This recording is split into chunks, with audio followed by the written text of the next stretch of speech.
Tonight, we're diving into the explosive revelations that have sent shockwaves through the rock world. Newly uncovered court filings, unearthed reality show footage, and insider testimony all point to a side of Gene Simmons that transcends his iconic demon makeup. For decades, Simmons has been synonymous with Kiss's stadium-shaking anthems, outrageous fire-breathing rituals, and a merciless merchandising juggernaut that turned pinball machines, lunchboxes, and even coffins into trademarked must-haves. His face painted black and white, Simmons became the living embodiment of rock and roll excess. Yet behind the pyrotechnics and the snarling persona lies a complex tapestry of conflict. Personal scandals, family betrayals, and business gambits so audacious they bordered on reckless. The latest leaks lay bare inconsistencies between the legend on stage and the man off it, forcing us to re-examine what it truly means to be a rock god in the 21st century.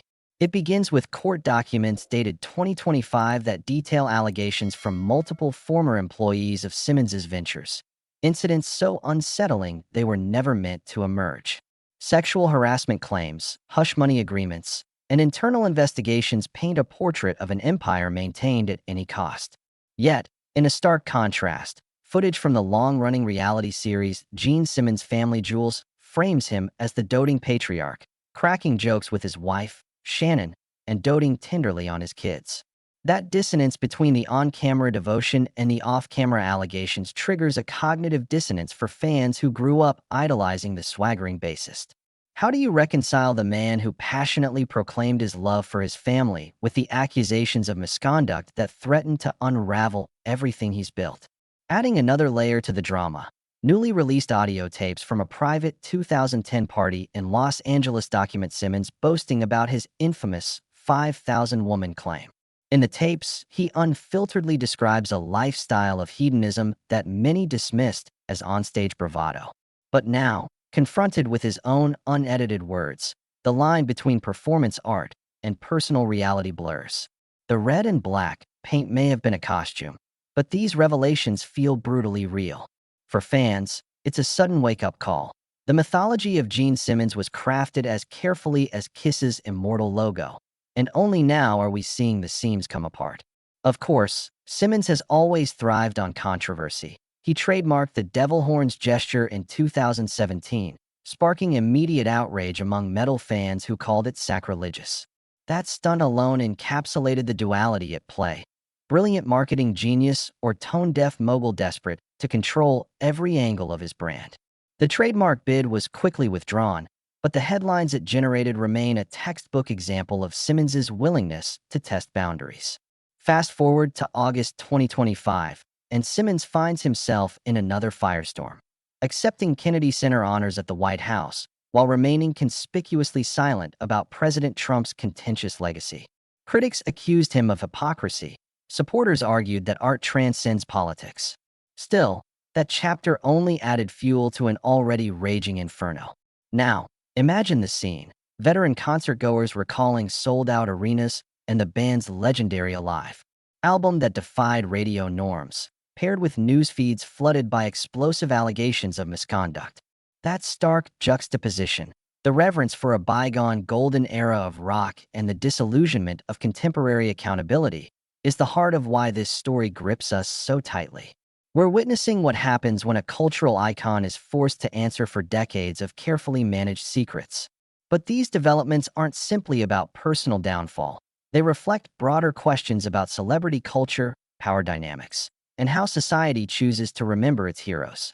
As we unpack each new document, clip, and testimony, we'll explore the complex paradox of Gene Simmons, the immigrant youth who overcame poverty and prejudice to conquer stages around the globe, and the billionaire businessman whose appetite for control may have left casualties in its wake. Through contrast framing, smooth transitions, and expert storytelling, we'll guide you from the earliest scandals to today's breaking headlines.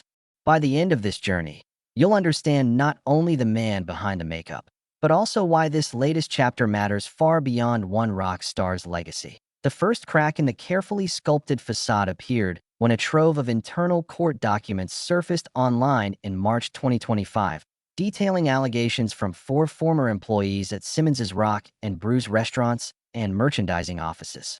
These reports describe incidents that contradict the warm family man image cultivated on reality television. One document outlines a settlement agreement with a female marketing director who claims she was repeatedly subjected to inappropriate remarks during meetings, while another alleges that junior staff members were pressured into signing non-disclosure agreements under threat of termination. Even more startling were emails exchanged between Simmons's longtime personal assistant and corporate counsel, debating whether to classify certain complaints as human error or systemic issues. The language is clinical, almost bureaucratic, yet the subtext pulsates with tension. Here, behind the stoic legalese, we see Simmons's corporate machine scrambling to contain another reputation-threatening crisis. Contrasted with these stark allegations is archival footage from the show's 5th season, in which Simmons is shown joking around with his daughter Sophie on the set of Kiss's rehearsal space. He laughs as he helps her with a bass guitar tutorial. He bakes cookies with his son Nick and beams with genuine pride. These scenes, edited for maximum emotional resonance, gave viewers the impression of an affectionate, hands-on dad. But now, knowing the accusations that were simultaneously being whispered in closed boardrooms, those warm interactions take on a new coloration. Viewers experience cognitive dissonance.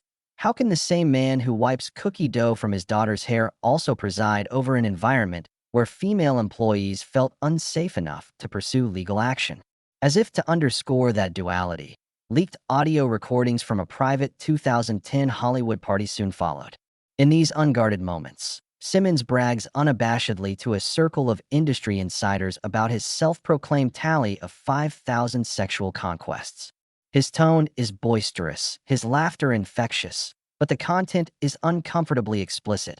He recounts anecdotes involving group encounters, hotel room games, and triumphant boasts that blur the line between legendary rock folklore and disturbing misogyny. Earlier, these stories were dismissed as part of the larger-than-life persona he curated on stage, the Demon King persona that thrived on shock value. Yet, in the intimate confines of a private party, Simmons's cavalier attitude reveals an arrogance that transcends performance. These revelations prompted a firestorm on social media. Longtime fans who once celebrated Simmons's unapologetic bravado began to question whether the King of Rock had simply gone too far. Trending hashtags like #MaskOff and #SimmonsExposed peppered Twitter feeds, combining fury with fascination. Talk shows seized on the narrative, juxtaposing clips of his family-friendly TV moments against screenshots of hostile emails seeking to silence critics. The YouTube community responded with reaction videos dissecting every newly revealed document. Even fashion magazines wrote features on how the seemingly invincible rock star's empire might be crumbling under the weight of accumulated accusations. In this whirlwind of controversy, Simmons's own public statements added further complexity. He first issued a cryptic tweet reading, "Truth reigns eternal," without elaboration, prompting speculation about possible forthcoming legal countersuits or new leaks. Then, in a rare televised interview, he struck a conciliatory tone, acknowledging that no one is perfect and promising to address any legitimate concerns. But he immediately pivoted to promote an upcoming solo tour and a line of signature hot sauces. The jarring switch from contrition to commercialism epitomized his brand's relentless drive: pain and profit, confession and cash register. This oscillation between apology and promotion leaves observers pondering whether genuine accountability or another masterclass in crisis management is unfolding in real time. Underlying all of this is a broader cultural reckoning. How do we reconcile our admiration for artistic achievement with the moral failings of its architects? Simmons's saga unfolds at the intersection of fame, power, and exploitation, a potent reminder that pedestal builds can become perilous when built on unbalanced foundations. Stay tuned. Throughout his career, Gene Simmons has shown a remarkable ability to pivot between extremes, from a determined immigrant child to a global rock icon. That same relentless pursuit of success underpinned both his rise and the controversies now swirling around his legacy. In 2017, his famous stunt to trademark the devil horns hand gesture epitomized this duality of marketing genius and tone-deaf miscalculation. Fans erupted, musicians threatened boycotts, and Simmons ultimately withdrew, but the headlines it generated served his empire just as well as triumphs on stage. Another flashpoint arrived in 2011 when reality show cameras captured Shannon Tweed publicly burning Jean's notorious Polaroid collection of sexual encounters.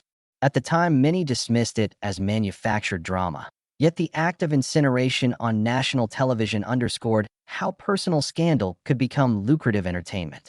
Fast forward to August 2025, and the news that Kiss would receive Kennedy Center honors triggered an uproar over Simmons' silence regarding the host president's divisive record. Critics branded him hypocritical for accepting accolades from an administration he had publicly denounced, while supporters argued that art must rise above politics. That contradiction between moral judgment and professional opportunism lies at the heart of the current debate consuming music lovers and cultural commentators. Beyond his persona as a fire-breathing bassist, Simmons built a sprawling business empire: restaurants, merchandising lines, comic book ventures, and cannabis endorsements. His Rock and Brews nightclub chain expanded rapidly, yet employee complaints surfaced regarding exploitative scheduling and hidden fees deducted from wages. The Invictus MD partnership promised to legitimize cannabis products, but faced criticism over aggressive marketing tactics targeting vulnerable groups. In each case, Simmons's flair for commercial innovation clashed with questions about ethical responsibility, fueling fresh controversies. Even the 1996 reunion tour of the original Kiss lineup was marred by internal lawsuits, disparities in performance fees, profit-sharing disputes, and resentment among bandmates. Ace Frehley and Peter Criss alleged they were paid flat guarantees, while Simmons and Stanley secured additional back-end profits and merchandise royalties. Those legal battles laid bare the tension between artistic collaboration and the cutthroat business instincts that defined Simmons's career. Meanwhile, streaming platforms continued to reap gold from Kiss's catalog, illustrating how nostalgia and brand management can thrive amid discord. Equally fascinating is the persistent loyalty of certain diehard fans who argue that Simmons's transformative legacy outweighs any personal shortcomings. They point to the cultural impact of albums like Destroyer and Alive, sold-out arenas, and merchandise fever that reshaped music marketing forever. Yet others insist that accountability must extend to every sphere of influence, whether on stage or in the boardroom, and that no amount of success grants immunity. This broader struggle speaks to our collective reassessment of icons once considered untouchable, reflecting society's growing demand for transparency. As we dissect each newly released affidavit, each overheard tape, and every unguarded response from Simmons himself, one question looms: can the brand survive unscathed? Will fans separate the music from the man, or will these revelations forever alter the way we perceive rock royalty? The answer may lie not in a single document or soundbite, but in the public's willingness to reconcile enthralling spectacle with human imperfection. Stay with us as we unravel these layers, contrasting Simmons's carefully curated legend with the messy reality behind the paint. In the next segment, we'll explore the impact of these controversies on upcoming tour ticket sales and brand partnerships. We'll reveal exclusive analysis on streaming trends and fan sentiment, offering an in-depth look at what lies ahead for Kiss's embattled frontman. This saga redefines rock. Whether you adore Gene Simmons or condemn his actions, the unfolding narrative promises to challenge your assumptions and spark crucial conversations. Now, as the dust settles on the headlines, the immediate fallout is visible in ticket data from Simmons's highly anticipated summer tour. Pre-sale numbers, which once smashed records in under an hour, have slowed to half the velocity seen in previous decades. Promoters report that VIP package sales, long regarded as a cash cow, are down by nearly 30%. Where fans once clamored to secure front-row meet and greets and backstage access, many now cite moral concerns. One ticketing forum even features a petition demanding refunds for those unwilling to support Simmons under the current cloud of allegations. Secondary market prices, traditionally marked up by resellers, have also cooled. Brokers are adjusting expectations, and a few dates have been quietly shifted from arenas to smaller theaters. This contraction isn't catastrophic yet, but it reveals cracks in the fortress of Simmons's brand that were long assumed unassailable. Meanwhile, streaming metrics illustrate a more complex picture. Spotify and Apple Music data show that daily listens of classic Kiss anthems like Rock and Roll All Night and Detroit Rock City have dipped about 15% since news broke, streams that had previously enjoyed a steady seasonal uptick. Yet paradoxically, deep catalog tracks have seen a modest surge in certain playlists titled Scandal and Secrets or Guilty Pleasure Rock, where users gravitate towards songs linked to controversy. YouTube view counts for vintage concert footage rose by nearly 20% in the week following the leaks, as curious onlookers dive into archival content searching for clues. In effect, the same brand tarnish driving ticket hesitance fuels streaming curiosity. Algorithmic recommendations slip Kiss into user feeds under topics like Behind the Mask or Rock Legends Exposed, so the broader digital ecosystem both punishes and perpetuates the legend. On the corporate side, brand partnerships have been equally volatile. Simmons' signature hot sauce line saw a spike in online orders when he tweeted defiance, only to plummet once retail distributors quietly distanced themselves ahead of the heat of litigation. A rumored energy drink collaboration vanished from trade shows days after initial teasers leaked, and a planned co-branded guitar pedal with a major effects manufacturer was scrapped after internal memos described fan boycotts and potential media backlash. Even Invictus MD's cannabis endorsement deals face scrutiny. Investors worry that association with a figure under fire could jeopardize licensing applications in key states. Sponsors accustomed to Simmons' shrewd marketing now hesitate, fearing the optics of aligning with someone under serious ethical review. Social media sentiment analysis underscores the fracture in fan loyalty. Lexicon tracking on Twitter and Instagram reveals that negative terms like boycott, hypocrite, and harassment have spiked by 250% in mentions alongside Gene Simmons. Meanwhile, supportive hashtags such as #RockOnDemon and #SupportArt have emerged but account for less than 20% of total engagement. On Reddit's KSS Army subreddit, community polls show nearly half of respondents believe Simmons needs to make a formal, detailed apology tour before they'll consider purchasing tickets again. Influencers and reaction channels with millions of subscribers have produced countdown videos charting new allegations, while a handful of counter channels promote a Let Art Live on Viewpoint. The net effect is a polarized online discourse, fueling both outrage and defense. Digging deeper into fan communities uncovers generational divides. Older, diehard fans, many in their 50s and 60s, express nostalgia for Simmons' pioneering spirit and are more inclined to separate the artist from the allegations. Younger listeners, whose fandom blossomed on streaming platforms and social media, show less tolerance for perceived misconduct. Polls on music review sites indicate that nearly 60% of listeners under 35 have downranked Kiss's latest album or withheld favorable reviews post-scandal. This shift in demographic sentiment foreshadows a potential long-term erosion of Simmons' influence once older fans disengage and younger fans choose not to fill the gap. Expert analysis from music industry analysts and crisis management consultants highlights the stakes.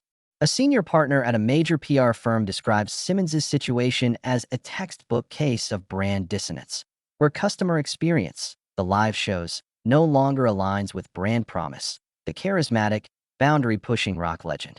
A former Billboard editor notes that few acts recover fully after authenticity crises of this magnitude, emphasizing the need for transparent remediation steps rather than opaque legal maneuvers. Legal advisors caution that as more grievances surface, insurance premiums for event liability could skyrocket, further eating into Simmons' bottom line and complicating future tour planning. Some potential redemption strategies are already on the table. Proposals include a charity-driven reunion performance, with proceeds earmarked for women's advocacy groups, or a limited, unmasked, acoustic tour where Simmons shares candid reflections from the stage. Another idea gaining traction in insiders' meetings is a documentary miniseries featuring direct interviews with accusers, a risky but potentially cathartic format. These moves would require Simmons to shift from defiant mogul to contrite storyteller, an adjustment that could resonate or backfire, depending on execution. As we look ahead, the real question isn't just whether ticket sales rebound or streams normalize. It's whether Simmons can navigate the treacherous path from mythic demon to accountable figure without forfeiting the mystique that made him legendary. We'll examine how these controversies are reshaping the broader rock ecosystem, influencing new artists, legacy acts, and the evolving relationship between fan trust and celebrity imperfection. Across the rock ecosystem, the ripple effects of Simmons' scandal have spread far beyond his own brand.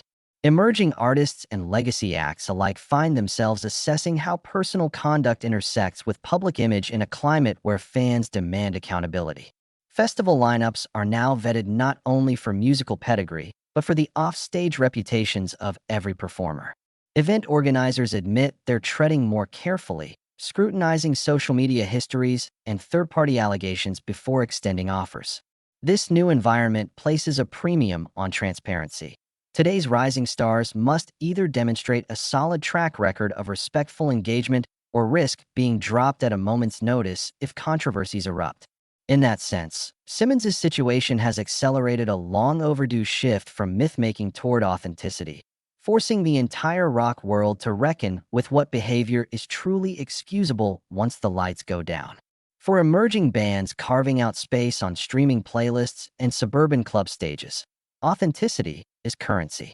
Artists now openly share their vulnerabilities, mental health journeys, past regrets, and the real-life challenges of navigating fame. This vulnerability isn't merely performative. It's a strategic response to an audience that craves genuine human connection over larger-than-life personas. In interviews, many new acts reference Simmons' exposed legacy as a cautionary tale. They recognize that audiences are quicker to turn on heroes betrayed by damning evidence. Labels and managers, mindful of shrinking attention spans and the power of cancel culture, coach their clients on crisis readiness, media training, social audits, even voluntary community service projects to build positive track records. In this landscape, authenticity doesn't guarantee immunity, but it at least offers a buffer when missteps occur, reshaping the way rock artists build and protect their reputations. Meanwhile, long-established bands face their own moment of truth. Several 70s and 80s icons, previously unchallenged by public scandal, are seeing old rumors resurface. Drummers accused of on-tour misconduct, frontmen criticized for sexist lyrics, and keyboardists implicated in financial disputes are now recalibrating their narratives. Some respond by issuing retrospective apologies and donating tour proceeds to relevant causes, while others remain defiant or silent, risking further backlash. Industry veterans remark that the bar for acceptable behavior has risen dramatically since Simmons first donned his demon makeup. It's no longer enough to claim that was a different time or it was just showmanship. Fans demand real change. As a result, legacy acts are revisiting past interviews, re-editing re-releases, and in some cases shelving controversial songs entirely. This collective reappraisal marks a profound transformation in how rock history is curated, retold, and preserved. On the corporate side, promoters and festival bookers now include morality clauses in artist contracts, a practice rarely enforced in decades past. Insurance premiums for tours are under negotiation to cover reputational damage, reflecting the financial stakes of high-profile incidents. Sponsors insist on behavioral audits before signing endorsements, and venues are conducting background checks on headline talent. Even music publications, once reluctant to mix criticism of personal conduct with artistic evaluation, now dedicate editorial space to the ethics of rock culture. Journalists openly question whether it's possible to separate the riffs from the reputation.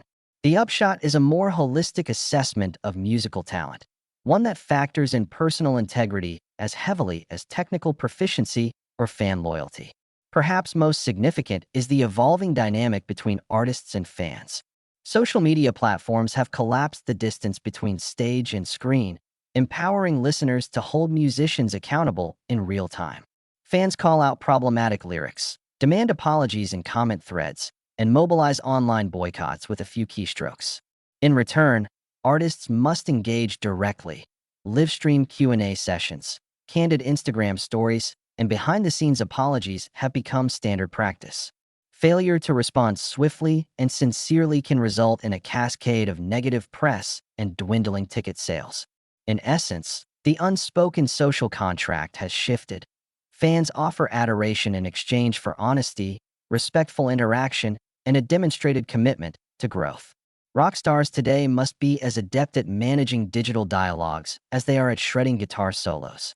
As Simmons' saga continues to unfold, it stands as a watershed moment for rock culture. It illustrates how the powerful chords that once defined icons can be undone by unseen lawsuits, leaked tapes, and evolving moral expectations. What happens next, for Simmons, his peers, and the next generation of artists, will define the future of an entire genre. We'll bring this full circle by examining potential pathways to redemption, exploring examples of successful comebacks, and offering expert insights into whether genuine accountability can restore the mystique that fuels rock and roll legends. When a legend's legacy is threatened by scandal, the road back to greatness demands more than just empty gestures. Fans expect true reckoning, a willingness to face mistakes and channel them toward positive change. Gene Simmons already has creative brilliance, but transforming scandal into redemption hinges on three pillars: accountability, transparency, and purposeful reinvention.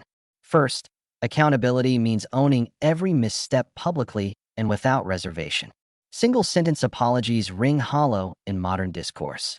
Instead, consider a national apology tour, an acoustic circuit in stripped-down venues where no makeup falls away and only the man remains. There, Simmons would share personal lessons, acknowledge documented complaints, and outline new safeguards such as third-party oversight, mandatory harassment training, and clear whistleblower pathways. Second, transparency calls for open dialogue. Launch a webcast series where former employees, legal experts, and advocacy leaders can speak on record about workplace culture. Every session would be archived and available streaming, demonstrating that no issue stays hidden. Leaks lose impact when their subjects lead the conversation. By owning the narrative, Simmons reclaims control, replacing rumor mills with fact-based discourse. Third, purposeful reinvention merges spectacle with social impact.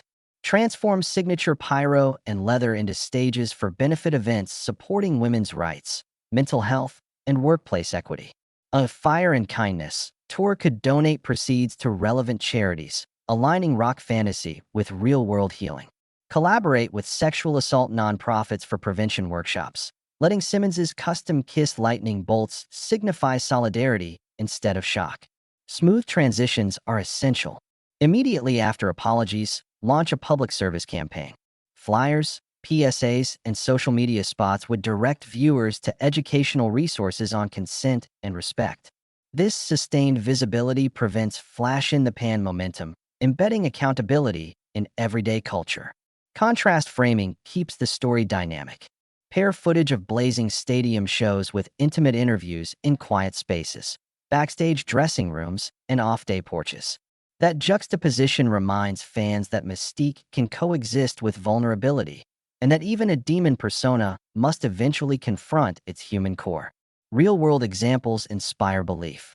When Motley Crue's Nikki Sixx emerged from near-fatal addiction and parlayed memoir tours into healing concerts, fans flocked to witness his candid transformation. Likewise, Sting invited critics into discussion about his political activism and learned from cultural backlash, emerging with renewed purpose. Their comebacks prove that audiences reward artists who match musical prowess with moral introspection. Industry experts echo this sentiment. A senior crisis manager notes, "Authenticity is rock's new amplifier. Without truth, no amount of stagecraft can sustain reverence." That same specialist highlights how major brands recalibrate sponsorship deals to favor artists with demonstrable ethical track records. Simmons's next contract negotiations will hinge not just on his legend, but on clear metrics of social responsibility. Ultimately, the final act must blend spectacle, penance, and sincerity. If Simmons can script a three-part saga of confession, service, and celebration, the Demon King could reclaim his throne. But it will require more than electric riffs and fire-breathing. It demands a willing embrace of change and an unvarnished spotlight on the man behind the mask. The stage is set, the spotlight awaits, and the world watches how this legend chooses to write his final chapter of rock lore. Digital communities will judge each move in real time. Watch for live-streamed Q&As where Simmons answers fan questions unfiltered, demonstrating that his promise of reform isn't confined to press releases. Transparency must extend beyond legal briefs. Only when viewers see tangible change in boardroom policies, on concert stages, and in his personal conduct will the evolution from scandal to redemption feel authentic, fully orchestrated. Stay tuned as we witness whether these strategic moves can restore faith, reforge credibility, and reignite the spark that made rock legends immortal. Because in the end, redemption itself can truly become an anthem for future generations.